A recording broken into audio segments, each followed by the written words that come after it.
I became an artist by chance. I was studying biology. I actually wanted to go to medical school and become a doctor, but was not successful at gaining admission to medical school.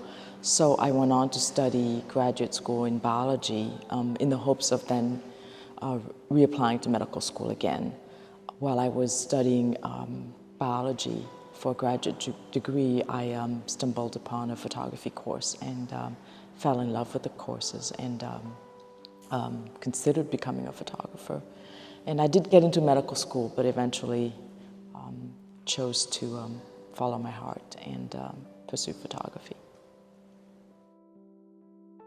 When Anne-Mee and I started talking about this exhibition for Milton Keynes Gallery, it seemed like a really brilliant moment to take a look back at all the major series that she'd done through her career, but giving particular focus on this major body of work that she's just completed, which is called Events Ashore, and it's a series of work that's been 10 years in the making, and it marks her first shift into colour photography. So we decided to kind of really make a play between contrasting this new series in colour with black and white work, but also with some of her filmic work, which has been very important for her.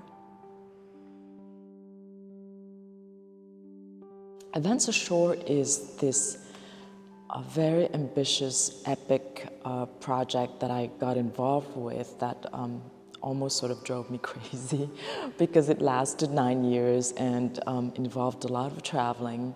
Was very complicated and difficult to accomplish. It started out with a very simple, informal invitation. I was working in the high desert with the Marine Corps, and as I was finishing that project, one of the leaders of the Marine Corps told me that he was going to train on this ship off the coast of California before being shipped off to Iraq. And he said, well, would you like to come out and visit us next week when we train out off of Camp Pendleton in the Pacific Ocean? And I said, oh yes, of course, I will come. And from there on, I went from project to project, country to country, and would come up with new destinations every time I met someone else who would provide new ideas and new trips. So the work in the Cube Gallery is an installation of two projections, one called Ops and one called Briefs. Ops is the frame of the actual training, and it's a training of an ambush. The Marines training to be ready for an ambush before they get shipped off to Iraq. And so it would be the equivalent, I would think, of the bird's eye view of the operation. And it's about the commander standing back and viewing the whole scene and making strategic decisions about how the troops should move and how they're doing and how they should defend themselves and how they should attack. The close-ups, which is called briefs, are close-ups of the Marines while they're hearing their briefs after the training. I was interested in that because I wanted to provide a portrait of the individual within the larger organization, which is the Marine Corps. There are two works in the middle gallery. We have the complete set of the Vietnam series. And the Vietnam series are the pictures I made when I was able to return to Vietnam for the first time since we were evacuated from Saigon at the end of the war in 1975. And these pictures are very important and very emotional because they were about my reconnecting with Vietnam. I really wasn't sure what I would be doing, but as soon as I arrived in Vietnam, I knew that I wanted to make tangible these ideas that I had of what it was like to have grown up in Vietnam had there not been a war. You know, when you live in exile, you have these memories of your past life or your home. You forget certain things and then you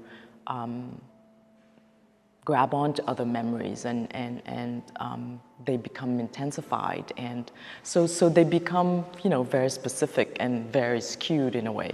And so these pictures really are about making those memories tangible and possible and in a way virtual real. The other series in that room are pictures from something called Small Wars. I found out through friends that there were these groups of young men who get together and reenact the Vietnam War. So I did an internet search and I was able to find a group who practiced in North Carolina and Virginia. I was told that I could come and photograph, but I would have to participate, and I needed to be in character. So I chose to be a Viet Cong guerrilla because this allowed me the most freedom.